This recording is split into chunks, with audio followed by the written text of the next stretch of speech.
எனக்கு தெரியும் ஆண்டியோட நான் நிறைய பழகியிருக்கேன். இப்போ கூட அவங்க டெத்துக்கு போயிட்டு தான் வரேன். எல்லாருக்குமே தனித்தனி ஃபேமிலின்னு ஆயிடுச்சு. முதல் மாதிரி இல்ல.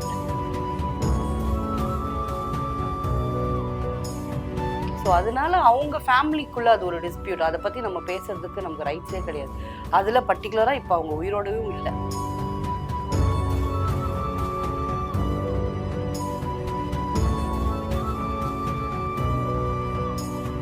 இவங்கெல்லாம் ஆர்டிஸ்ட்ன்றதால தான் இது உங்களுக்கு வெளியில தெரிய வருது.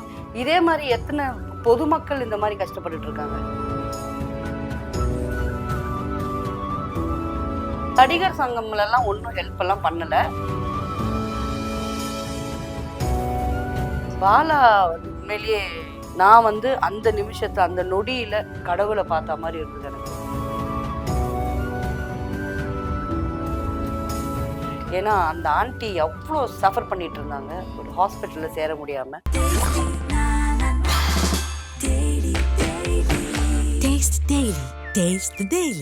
திரைமொழி நேயர்கள் அனைவருக்கும் வணக்கம். ஸோ நம்ம மனசுக்கு பிடிச்ச எல்லாரும் மனசுலயும் ஒரு அம்மாவா இருக்க ஷக்கீல் அம்மா இன்னைக்கு நம்மளோட ஜாயின் பண்ணியிருக்காங்க. ஸோ அவங்க கிட்ட நிறைய பேசி தெரிஞ்சுப்போம். ஹாய்மா, எப்படி இருக்கீங்க? நல்லா இருக்கேன். எப்படி இருக்கீங்க? நல்லா இருக்கேன். ஸோ ரீசெண்டாக ஒரு லிட்டில் சேட் நியூஸ் என்ன அப்படின்னா பிந்து கோஷ் மேம் பத்தி. ஸோ நீங்க நிறைய இன்டர்வியூ பண்ணியிருந்தீங்க. ஸோ பிந்து மேம் அவங்கள பத்தி அவங்க கடந்து வந்த வாழ்க்கையை பத்தி சொல்லுங்களேன். அது அவங்கள தானே கேட்டிருக்கணும். சீரியஸ்லி நான் அவங்களோட எனக்கு அவ்வளோவா எனக்கு தெரியும் ஆண்டியோட நான் நிறைய பழகியிருக்கேன். அவங்க இண்டஸ்ட்ரியில எல்லாம் அவங்க ஒர்க் பண்ணிட்டு இருக்கும் போதுலாம் நான் குழந்தை. ஸோ நான் ஒரு 10 இயர்ஸா தான் அவங்க பையன் சிவாஜி எனக்கு இன்னொரு ஃப்ரெண்ட் ஆனவர். என் தம்பி மாதிரி அக்கான்னு தான் கூப்பிடுவான். அப்படி எனக்கு தெரிய வர ஆரம்பிச்சு. ஸோ சரி, நான் ஒரு இன்டர்வியூ எடுத்து போட்டேன்னா பெட்டரா இருக்கும்ன்றதுக்காக தான் நான் பேசினேன். ஓகே. ஸோ 10 இயர்ஸா எவ்வளோ க்ளோஸ் நீங்க? அவங்க ஃபினான்ஷியலா அப்போலாம் நான் எதுவுமே பண்ணல. நான் ஏன் எப்போ கேட்டாங்களோ தேவைன்னு எப்போ கேட்டாங்களோ அப்பதான் ஹெல்ப் பண்ண என் ஃப்ரெண்ட்ஸ் எல்லாட்டும் கூட சொன்னேனே தவிர இதுக்கு முன்னாடி ஃபினான்ஷியலெல்லாம் நான் எந்த ஹெல்ப்பும் பண்ணல. அவங்க எனக்கு கேட்டதும் கிடையாது. என்ன அவங்க மட்டன் விரும்பி சாப்பிடுவாங்க.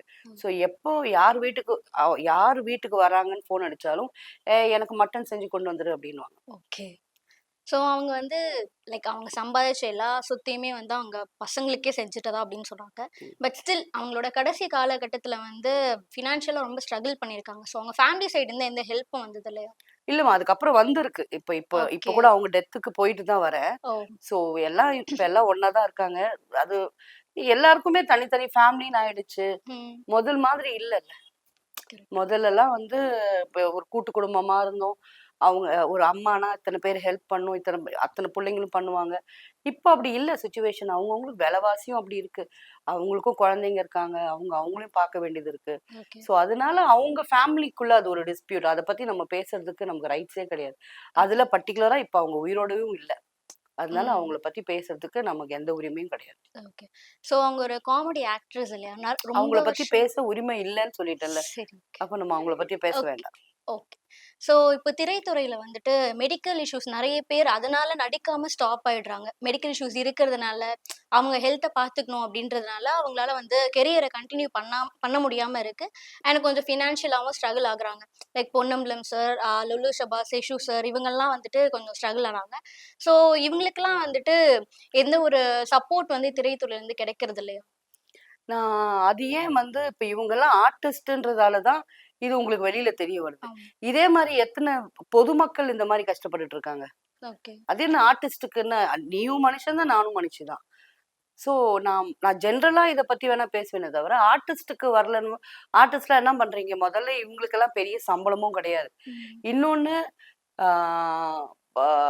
இவங்களும் ஆர்டிஸ்டும் ஒரு ஒரு நம்ம ஒரு லெவலுக்கு ஏறுறோன்னும் போது ஆடம்பரமா இருக்கணும்னு நினைக்கிறாங்க. நம்ம ஒரு கார் வச்சிருக்கணும், நம்ம ஒரு இஎம்ஐல ஒரு பிளாட் வாங்கணும். இதெல்லாம் எடுத்த உடனே இப்படி கமிட் ஆயிடுறாங்க. சோ அதை ஃபில்ஃபில் பண்றதுக்கே இவங்க ஓட வேண்டியது இருக்கு. அப்ப இவங்க ஹெல்த் எப்படி பாத்துக்க முடியும்? சோ நீங்க கஷ்டப்பட்டு சேர்த்து நீங்க ஒரு இந்த ஹெல்த் இன்சூரன்ஸ் பாலிசி மாதிரியும் போறது இல்ல. எடுத்த உடனே இஎம்ஐ கட்டிடுறீங்க. யோசிச்சு பாருங்க. நீங்க உங்களுக்கு ஏதாவதுன்னா அந்த வீட்டை யாராவது வித்து உங்களுக்கு கொடுக்க போறாங்களா? உங்க பிள்ளைங்களே. நீங்க போய் சேர்ந்ததுக்கு அப்புறம் அந்த பிள்ளைங்களுக்கு தான் அது போகுது. ஸோ செல்ஃபிஷா இருங்கன்னு நான் சொல்ல மாட்டேன். கொஞ்சம் உங்கள நீங்க பார்த்துக்கணும். ஸோ அந்த லேவிஷா ஸ்பெண்ட் பண்றது, இதெல்லாம் பண்ணா கஷ்டம் தானே. அது வந்து சினிமான்னு கிடையாது. எல்லாத்துலயுமே எல்லா மக்களுக்கும் இதுதான். ஓகே. ஸோ நடிகர் சங்கம்ல இருந்து எந்த மாரி ஒரு ஹெல்ப்லாம் வந்து நடிகர் பண்ணிருக்காங்க? சங்கம்லலாம் ஒண்ணும் ஹெல்ப் எல்லாம் பண்ணல. அதாவது நான் சொல்றது சரத் சாரு, அ அ விஜயகாந்த் சாரு, எங்க ராதா ரவி அண்ணாலாம் அங்க இருக்கிற வரைக்கும், எங்களால டைரக்ட்டா அவங்க கிட்ட போய் எங்க பிரச்சனை சொல்ல முடிஞ்சது. ஓகே. அங்க இருப்பாங்க. ம். இப்ப இவங்க ஆபீஸே எனக்கே தெரியாது எங்க இருக்குதுன்னு. ஓ! ஸோ இப்ப கூட பிந்து கோஷ் ஆண்டி கூட ஹெல்த் மினிஸ்டர் வந்து சப்போர்ட் பண்ணி ஜிஹெச்ல தான் சேர்த்து வச்சிருந்தாங்க. ஓகே. ஓகே. ஸோ இப்போ பிந்து கோஷ் மேம் அவங்களுக்கு வந்து இப்ப ஹெல்ப் கிடைக்கலன்ற மாரி சொன்னீங்க. இந்த மாரி நெறைய கிடைச்சது. ஓகே. இல்ல நடிகர் சங்கம்ல இருந்து நடிகர் சங்கம்னு யாருக்கு ஹெல்ப் கிடைச்சது? ஓகே. ஆக்சுவலா உங்க இன்டர்வியூல பார்த்தேன். லைக் பாலா அண்ணாலாம் வந்து ஹெல்ப் பண்ணாரு அந்த ஆமா. மாதிரிலாம் சொல்லிட்டு. ஸோ அவர பத்தி கொஞ்சம் ஃபியூ வேர்ட்ஸ். பாலா வந்து உண்மையிலேயே நான் வந்து அந்த நிமிஷத்துல, அந்த நொடியில கடவுள பார்த்த மாரி இருந்தது எனக்கு. ஓகே. ஏன்னா, அந்த ஆன்டி அவ்ளோ சஃபர் பண்ணிட்டு இருந்தாங்க. ஒரு ம். ஹாஸ்பிட்டல்ல சேர முடியாம. நான் சொன்னேன், மறுநாளே "ஷகிமா நீங்க வரக்கூட வேணாம்மா, நானு போய் பார்த்துடுறேன்னு." "இல்லடா, உன்ன ரிசீவ் பண்றதுக்கு நான் எனக்காக தானே நான் சொன்னேன்னு தானே வர." ம். அப்படின்னு சொல்லிட்டு hats off to him. Super. Really அவர் ரொம்ப ஒரு பெரிய மனுஷன அந்த அந்த இடத்துல தான் எல்லாருமே இல்ல பார்க்குறாங்க. பெரிய மனுஷன் ஆயிட்டான். ம். ஓகே. Okay ma'am. இப்போ நீங்க ரொம்ப நெகட்டிவ் ஷேட்ஸ்ல இருந்து இப்ப ரொம்ப பாசிட்டிவ் ஷேட்ஸ்ல இருக்கீங்க. நீங்க வந்து நெனச்சு பார்த்துருக்கீங்களா? லைக் இப்படி நடக்கும் இல்ல அப்படின்னு நான் இப்படி சொல்லிட்டு. ஏன் நினைக்கல தெரியுமா? ஷேட்ஸ் நெகட்டிவ், பாசிட்டிவ்னு வச்சது, பார்த்தது, பேசினது எல்லாமே நீங்க தான். ம். நான் கிடையாது. ம். நான் இதுதான்.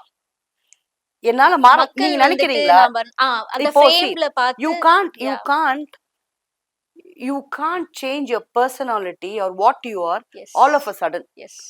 ஸோ நான் பொறந்ததுலேருந்து நான் இதுதான். ஆ. நான் பண்ண கேரக்டர்ஸ் அதுதான். அது வந்து மக்களுக்கு புரிஞ்சுக்கிறதுக்கு டைம் ஆச்சு. ஓகே இது ஒரு இவங்க நடிச்சிருக்காங்க அவ்வளோதானே. அத அவங்க புரிஞ்சுக்கல. ம். ஸோ லைக் ஃப்ரேம்ல பார்த்து மக்கள் வந்து டிசைட் பண்றாங்க. ஆமா. லைக் அது ஆமா. தப்பு இல்லல்ல. அவங்களுக்கு அவ்வளோதானே தெரியும். You should not blame them also. You cannot. Okay. Because அவங்க நம்ம என்ன பார்க்குறோமோ அதான். இப்ப கமல் அண்ணா என்ன பண்ணாலும் எனக்கு பிடிக்கும். ம். அது எல்லாருக்கும் உங்களுக்கு பிடிக்கணும்னு அவசியம் இல்லல்ல. ஃபர்ஸ்ட் நம்ம உங்கள பத்தி உங்களோட பர்சனல் லைஃப் பத்தி நம்ம பேசலாம். ஸோ ஆக்சுவலி நான் வந்து பார்த்துருந்தேன். உங்களோட எய்ம் வந்து போலீஸ் ஆகணும் அப்படின்றது. ஆமா. ஆக்சுவலி போலீஸ் ஆகணும். ஒரு சினிமான்ற சம்பந்தமே இல்லாம இல்ல. இதுல நீங்க எப்படி? அது சின்ன வயசு ஆசை. ஓகே. அவ்வளவுதான். சின்ன வயசுல அதுவும் வேற வழி இல்லாம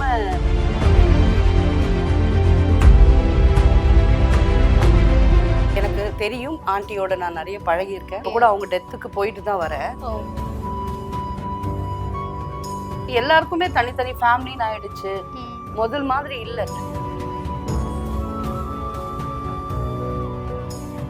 ஸோ அதனால அவங்க ஃபேமிலிக்குள்ள அது ஒரு டிஸ்பியூட். அதை பத்தி நம்ம பேசுறதுக்கு நமக்கு ரைட்ஸே கிடையாது. அதுல பர்டிகுலரா இப்ப அவங்க உயிரோடவும் இல்லை.